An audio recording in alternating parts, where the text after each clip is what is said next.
Welcome to Innovating Music, a podcast from the UCLA Herb Alpert School of Music and the UCLA Center for Music Innovation. I'm your host, Dr. Gigi Johnson. We've been privileged to have some really intriguing female entrepreneurs in music and music technology on this podcast. This is a combination story of a performer who saw an opportunity and has now grown this by hook or by crook into a company that is using all sorts of technologies but isn't a technology company themselves. Please enjoy this conversation with Kristen Agee, who is the founder and CEO of the 411 Music Group, where they combine one-stop recordings for sync and other great adventures, as well as creates music herself within her company. And her stories of things that triggered change in her lives, asking well, how changes in the industry have changed opportunities for her, and how actually a recent near major event is making her rethink her existing business. So please enjoy this conversation and think about how you might step forward in your own careers and lives to use both new technologies, great teams, and persistence to grow a company in this changing time.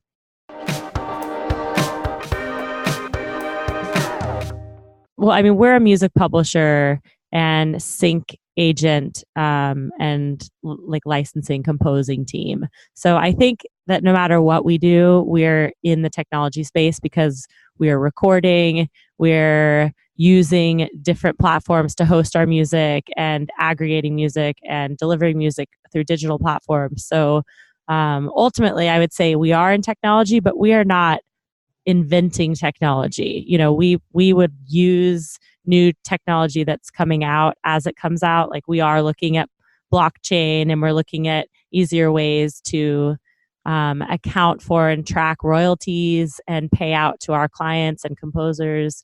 And you know, obviously on the recording side, we're looking at new technology that makes writing easier, mixing easier, and just better sounding, creating better sounding music. So yeah, that I think those are the aspects where we're really using technology the most. How did you get into this space? 411 is a fairly new incarnation. How old is it? Yeah, so I started 411 on paper in September 2012 and then launched a small indie catalog in January 2014. So we've really been around since then. And I think when I launched, we had maybe 100 copyrights. And now we do three different things. We have a production music side where we rep one-stop indie artists, catalogs. We have a trailer music catalog and sound design and score. And then we have a more traditional publishing arm where we sign writers to publishing deals and rep bigger catalogs as a sync agent and administrator. And then we do custom music. So I would say on a whole, we now have about 80,000 copyrights that we represent. So we've grown pretty substantially from when I started with like 100 tracks in 2014. When you started papering this thing in 2012, what was your journey to get to that point, and why was this your next direction? Yeah, I think the journey is potentially a long story, obviously, because I started the company when I was 26. And so maybe starting a company at that age is young, but it took me a while to get there. My background is in music. I grew up playing classical violin in Oklahoma and then moved to some other instruments, but that was my main one. And I moved to Los Angeles when I was 18 and got into drums and bass and went to sound engineering school and toured a bit with different bands as a violinist and bassist. And then long story short, like the sort of turning point for me was when I was sort of on this track to being a touring bassist and was taking bass lessons from Daryl Jones of the Rolling Stones. And I kind of had this moment where I realized that the longevity in music was in copyrights and writing and ownership of assets. So I shifted gears from trying to play as a hired session musician or touring bassist and started writing full time. And when I started writing, I was specifically writing for film and TV, synchronization work, different publishers, working with different artists. And then at a certain period of time, like after doing that for a couple of years, I just kind of was like, why don't I do this myself? I can just aggregate. I was already aggregating writers by bringing in people to collaborate with, like co-writes and singers and whoever else. So 411 just kind of organically grew from there. How did you And end up having Daryl Jones as your bass instructor? so that's like kind of a great story. I bring it up because of the story, because there's such a good lesson in it, I think. I was probably 23 and I went to an Ampeg sponsored Sam Ash event in West LA. And I was the only girl and definitely the youngest person there. And it was just this Daryl Jones, sponsored event of like, come and meet Daryl and listen to his tips and techniques on bass playing. So I went and I just waited in line after after the event and was like, hey, to meet him. And I was like, hey, Daryl, it's nice to meet you. I'm Kristen. I'm a violinist, but I play bass and I feel like I need to take this to the next level. And do you teach bass lessons? And he was just like, no, I don't. But I go, okay, well, no pressure. Like if you ever decide to, let me know. And I gave him my card, which was like a picture of me playing violin at the time. And he called me 2 weeks later and was like, okay, I'll teach you. And I found out later, after a year of lessons with him, I was kind of like, why are you teaching me? And he told me it's because he had such great teachers in his life and he wanted to pass that knowledge on to somebody else so that if he's not around one day, then it'll continue. And I thought that was such an amazing reason to be teaching, and like it was all just about giving back for him. And I think the lesson for me was, I mean, first of all, that was like a turning point in my career, but also like that has been my philosophy for starting a business. It's just, you don't know till you try. Like guaranteed no one else was about to ask him that. And I just waited in line and asked and it worked out. So I think you have to try and you have to put yourself out there and don't be afraid to just ask and try things. And if it doesn't work, you're in the same position as where you started.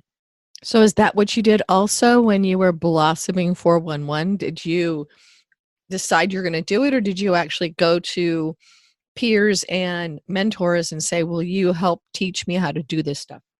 Yeah, I did not do that at all. I wish I did, because I think I would have started 5 years ahead of where I did in a way, but I didn't really have any mentors on that side at all.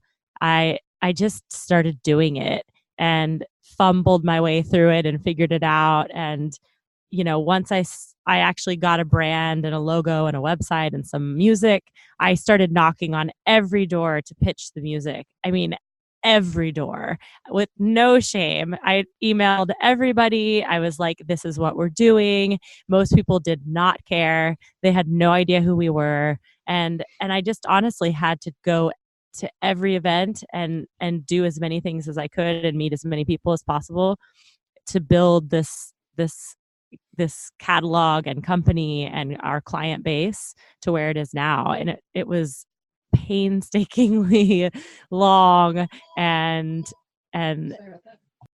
difficult to do, but it happened. So it's here we are. So is there something about the time? Is it that this was the great or unusual time to create a new catalog? Is there something about the changes in the business that made 2014 the right time to move this out the door, or for it to have reached the size it has? What about the music industry has been changing or innovating to make it time to have more mid-sized catalog? I think was kind of the worst time to start a new music library. Except for now, I would say maybe now is the worst time to start a new music company. Just in a certain, like, to a certain extent, like what we do, I think would be really hard to start again now. But I think it's gotten harder and harder because the market is so saturated, and there are new music companies who pop up every single day. So it is such a crowded space, and it takes a really long time to get your bearings. Even established companies who try to come into the US market, for example, have a really hard time doing that.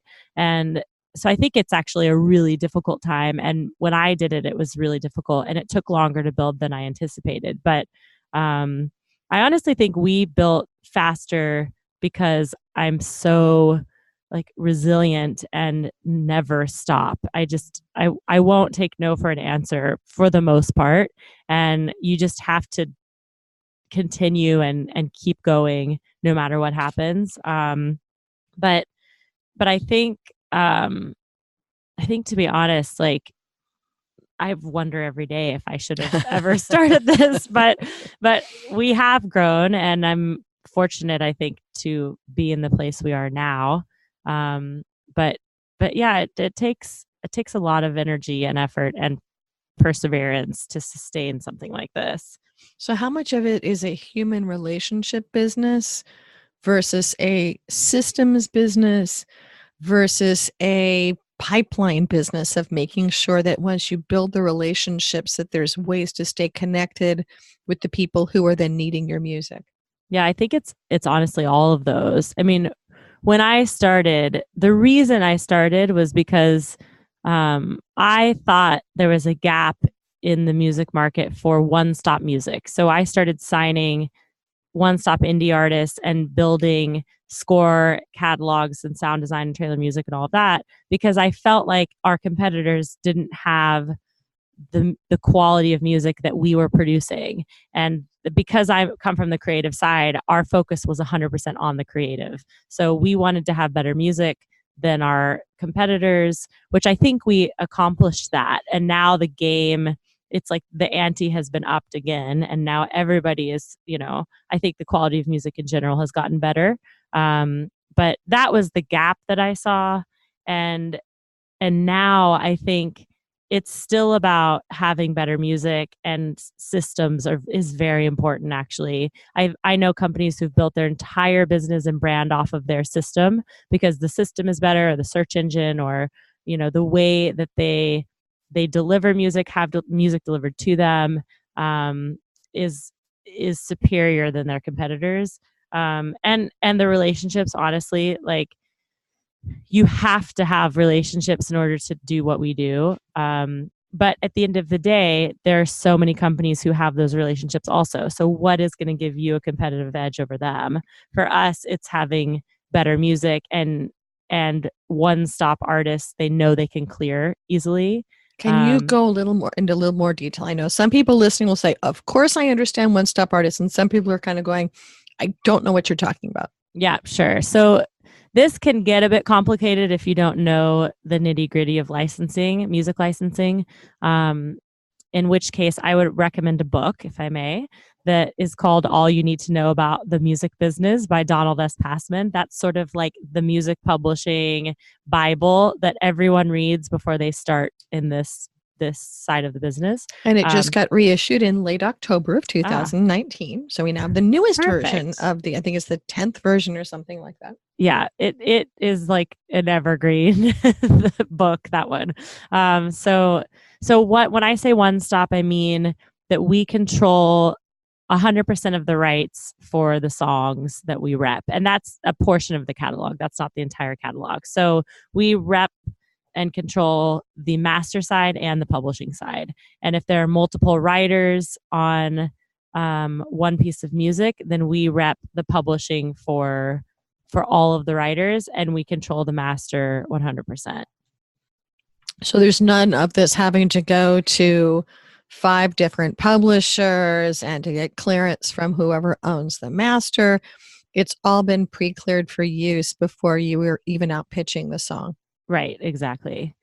And if we don't have music that's one stop, like we do have, like we rep, like F Tampa, for example, is one of our artists, and he signed to us on the publishing side and has put out different releases with various labels, Sony, Spinnin', and whoever else.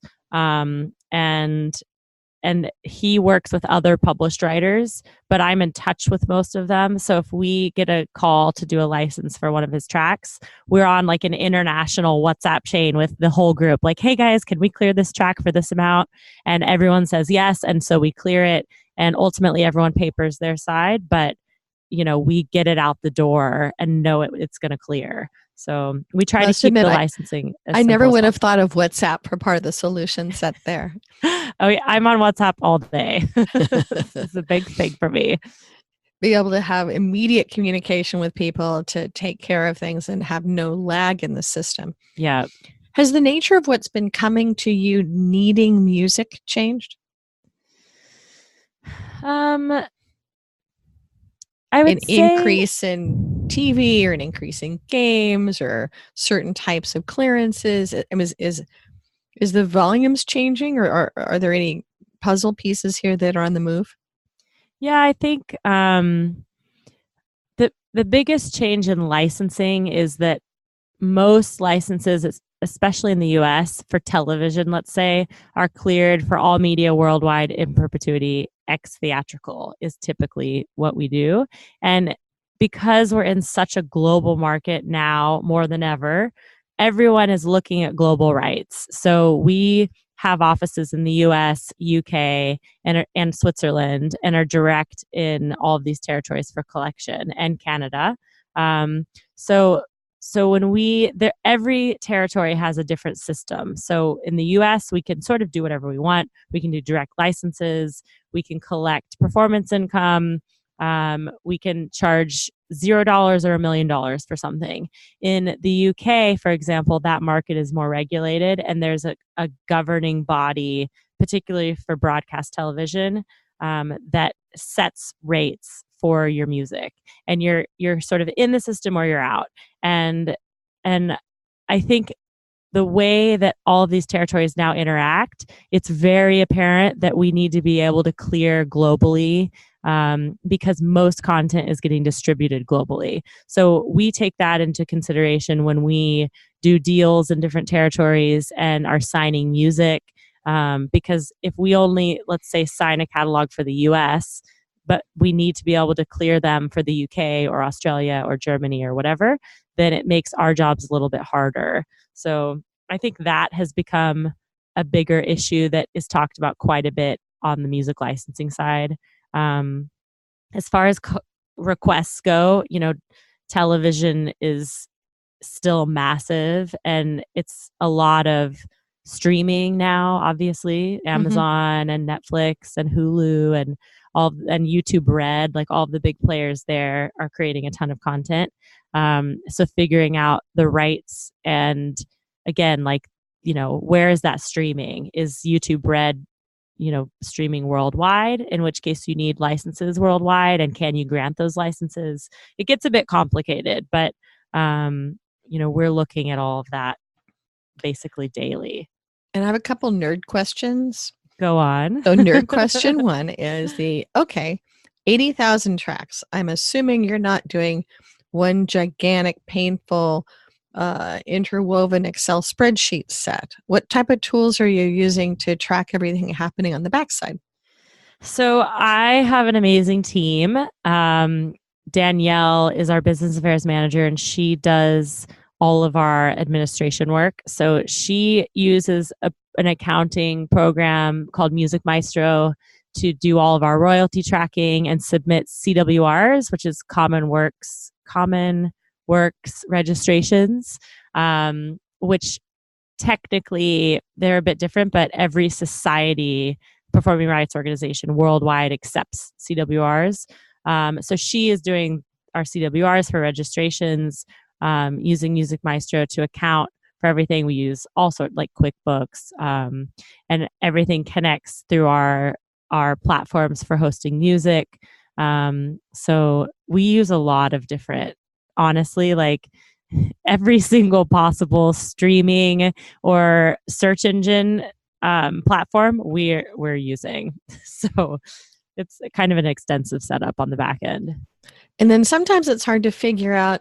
I was joking recently that I was auditing our family books, and realizing that there's some bills that had not come in, which they'd made me sit down with one of my children to ask what was happening with his life, that there had bills had not come in.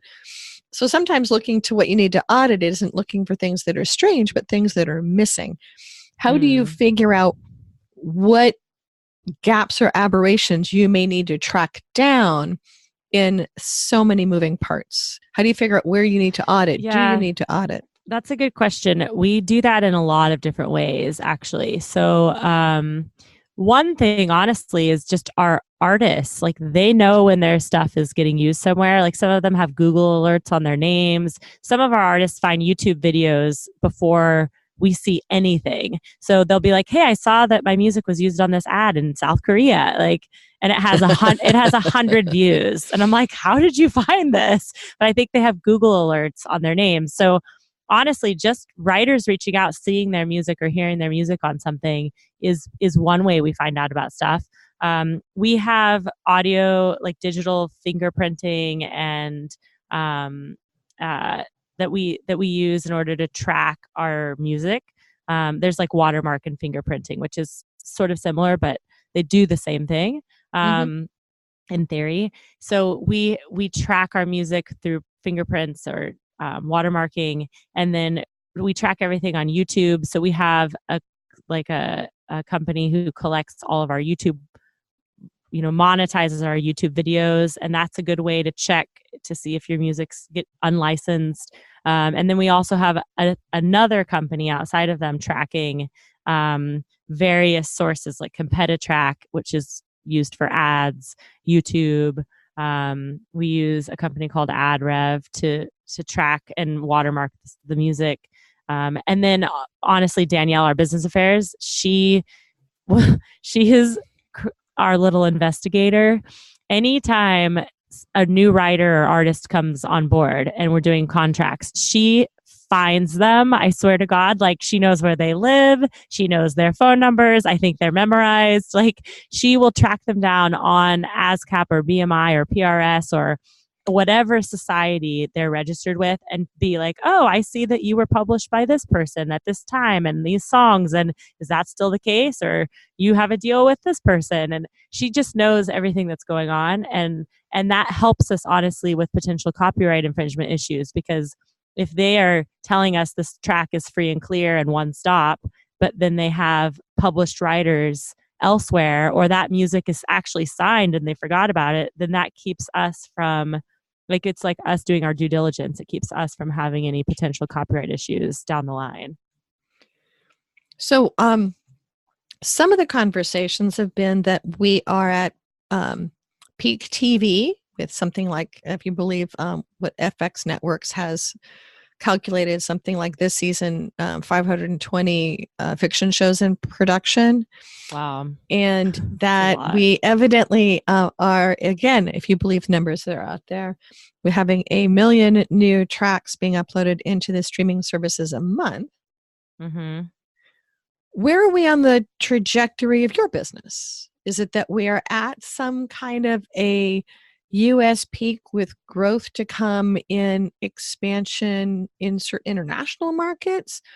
Or are you seeing more competition coming from all of this and everyone fighting for a growing but not as fast as it was pie? What are you seeing that you're planning around in having this nimble business? Yeah, honestly, like, all those things really apply. We are looking at international markets. International is massive, and these digital aggregators and production houses and studios are looking at international. Like, it's not just on the music side. We are focused, and they are focused on the media side in Latin American markets and Asian territories, and different language, Spanish speaking, obviously, and is a big thing. So we are looking at that. I think those are, and India is a really big market. I mean, massive, and I think that is really growing. So we've been paying a lot of attention to all of those things, and so we are focused internationally. I think, yeah, there's probably more content now than ever. And I think that's not going to change. I think that there's always going to be more content because I think we'll see how these streaming platforms do with like, Disney launching and Apple and all of these different, obviously Netflix and all the big players. We'll see how they all do and how they start competing for business. But I think there's always going to be a ton of content. The thing that I've noticed is that licensing rates, and this doesn't apply for everybody. Like if you're Beyonce, then you just have to pay Beyonce $1 million to use her song, and that's that. But for everybody else, you kind of have to know that licensing rates have gone down because most of our money is generated from brands and ads. So even when you license music on like a major network, that budget is coming from their brand partnerships that they air, in the ad space. So those brand partners have to now advertise not just on network television, which is what it used to be, but on YouTube and Amazon and Hulu or wherever else they can. On airplanes, like there's so many more places they now have to be, but the budgets haven't necessarily increased. So you may be having to do more bulk work for the same amount of money that you would get for one big campaign. If that makes sense. Got it. Oh, totally does.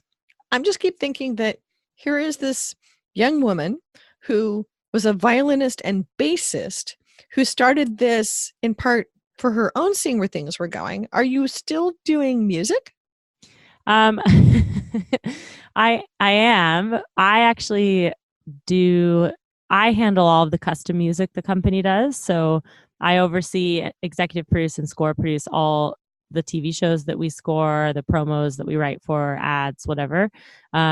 But that is more, I've gotten to a point where I have writing teams and I'm giving notes, and we have a whole system set up where how we deliver our music and how we write the music. So it's very specific, but since that's done, I'm not as hands-on with that. But I actually did just finish an album randomly because I was feeling a bit creatively stifled and I felt like I needed to actually be in the studio doing something. So I did a collaboration with 4 other composers this year and a drum and bass DJ, Kino, who's signed to Hospital Records in London. And we basically all came together and did this sort of like building orchestral, like minimalist score album that's called The Light and Dark London. And we recorded it at Air Studios in August with a live orchestra. And then we took the elements and deconstructed it and like added some crazy sound design and synth elements and reconstructed all the tracks. And that album just came out like 2 weeks ago. Ooh, cool. Yeah, so I am doing a bit of that, but not as much as I would like to. That was just a particular case because it sort of came about because I was almost sort of in a plane crash in May. Oh my gosh. So what happened with that, and how did that change your viewpoint? Yeah, I mean, long story short, I was coming back from the East Coast Music Awards in Prince Edward Island in Canada, which is like far east Canada, above New York. And I flew from there to Toronto to LA, and all of our flights were delayed all day. And so when I got to Toronto, they bumped me to the next flight. So I wasn't supposed to be on that plane. And then I got on the plane at like 9 p.m. and I was sick, so I was sleeping, and we were delayed for 3 hours because of mechanical issues. We finally were cleared to take off, and then halfway through the flight, the plane started getting hot, and the captain came on and was like, "Flight attendant, please come to the flight deck." And I sat up, and I was like, "Oh man, this is not good." I've been on a million flights, and so 5 minutes later, the captain came on and said, like, "Well, folks, all of our generators have failed except for one. And so we need to do an emergency landing, and the closest airport is in Minneapolis. So flight attendants are going to prepare the cabin for landing." And everyone was just silent. So the flight attendants came through and checked every aisle to make sure it was clear. And they said, "Just a reminder, folks, there are there's an emergency exit in the front and one over the wings and one in the back. And when we landed, and this is why we've been telling you this on every flight, so you remember it when you actually need it. Right. It was really terrifying, and because I didn't know what was going to happen. I mean, I know nothing about planes, so I was like, if this generator fails, this last one, are we just going to fall out of the sky? So for 25 minutes, I was kind of just preparing myself to like maybe die. So I was just thinking like, oh well, okay, if we crash, I won't even know. I'll just die. Like I won't know that I'm dead. So I was convincing myself that it was okay. But then I was like, oh my God, I can't die. My mom won't be able to handle it. I have to live. And when we landed, they had closed the runway. They had emergency vehicles on every entry point to the runway. And they chased us down the runway like in a movie and stopped our plane and checked it, and everything was fine. But it really did sort of like change my mental, like just where my mental space, I think, for a while. And when I got home, I slept for 3 days, and then I woke up and I was like, okay, that's what this album's going to be about, the light and dark of everything that happens in life. So that's why we did this album, and that was the premise of it. And for me, like, thinking about potentially dying, it was, which sounds so dramatic. I can't believe I'm even talking about it. But it for me, it wasn't like you, like I didn't go enough places or do enough things. It was more like I never got to a place where I was like totally mentally like present and happy with just where I'm at when I'm there. I'm always looking to the future and this what if thing. And it's easy to just get stuck in this constant frenzy, especially with building this company and even with doing music. Like I'm always like, we need to be bigger. We need to keep growing. We need to do this. We need to be in this market, instead of realizing like, okay, we've made it this far and we're still around and we're surviving as a company, and be like proud of what we've done, and then grow to the next stage, and enjoy the path that we're on during growth, because that's sort of all we have at this point. So it's been a bit of a process. So given that startling lens, where do you want to grow? I mean, how do you want to both be present and growing in this changing marketplace? Are there things that you would love to see happen, or that you're aiming for a future that's changing to be in a certain space? Yeah, I think about that a lot. And I think where we are strongest is in composing, so doing custom music, and in licensing artists. So I think we're growing into that space, and we are growing on a global level. So whenever I make decisions about the music we're signing and the territories we're in, I'm thinking about the world, and like, okay, well, for example, in the UK, we could probably just have a sub publisher represent our catalog, but instead we're direct there and we have an office set up. And I think like maybe we'd make more money if we did this, but we're staying independent and we're going to do this. And long term, that's where I want to be. So I think long term, on the creative side, I want to be doing more composition. I want to be working with more artists, and I like that we're an independent company. Like we're not owned by anybody. It's just me, and it's just like we're a female-owned minority company because I'm a woman, which is insane. But I think that there needs to be an alternative out there, and we are that alternative. And I'm really like proud of that, and I want to be able to sustain it, just because there needs to be another option out there other than these massive companies and the majors, and which I work with them. I love them. Don't get me wrong. It's just that I think we're different and unique and a diverse company and very hands-on with our creative, and people come to us for a reason.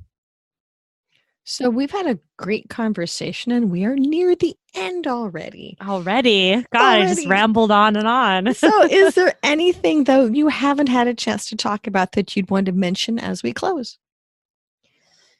I think like, and unpacking sort of the this year for me and the future, and where I want to head and where we are now, I love doing these kinds of interviews because it helps me actually to process it all and be like, okay, where are we at now? And like, how am I going to give advice? Like, especially if I feel creatively stifled or like, oh, we're not growing fast enough or we're not doing enough. I think it's just important to realize that we are doing so much and to take a step back and realize that and be appreciative and don't be afraid to just push and get yourself out there and start. Like that is the biggest thing for me. And I think that I just do everything. Like sometimes I don't even have a plan. I just go do it. And if I make a mistake, then I own it and I learn from it and I move on. And I think like the advice I would give to people would be to just not be afraid to take those risks. If anything, I wish I took bigger risks and I plan to hopefully in the coming years. And that's really how you grow and sustain in this type of environment that we're in now. So if anyone is intrigued by this conversation, would like to reach out to you, how would you like them to reach out? You can find, my information's out there, so it's, you can find it. But if you're submitting music, there's a portal on our website for composers and for artists to submit. So go to our website, 411musicgroup.com, and to submit music. And then there's some contact us information on there for licensing or info. So feel free to reach out from there. And our production teams or licensing teams will handle everything. And if it requires my attention, then I will definitely see it. It will come to my desk. Excellent. Well, thank you for spending the time with us today, and Thank you great so to be much. following up on our conversation about drive, life, and building a company. So this has been great to talk. So yeah, same. Thank you so much for having me. Great. Well, that wraps up this podcast. Many thanks to the UCLA Herb Alpert School of Music and the UCLA Center for Music Innovation for being our hosts of this ongoing series.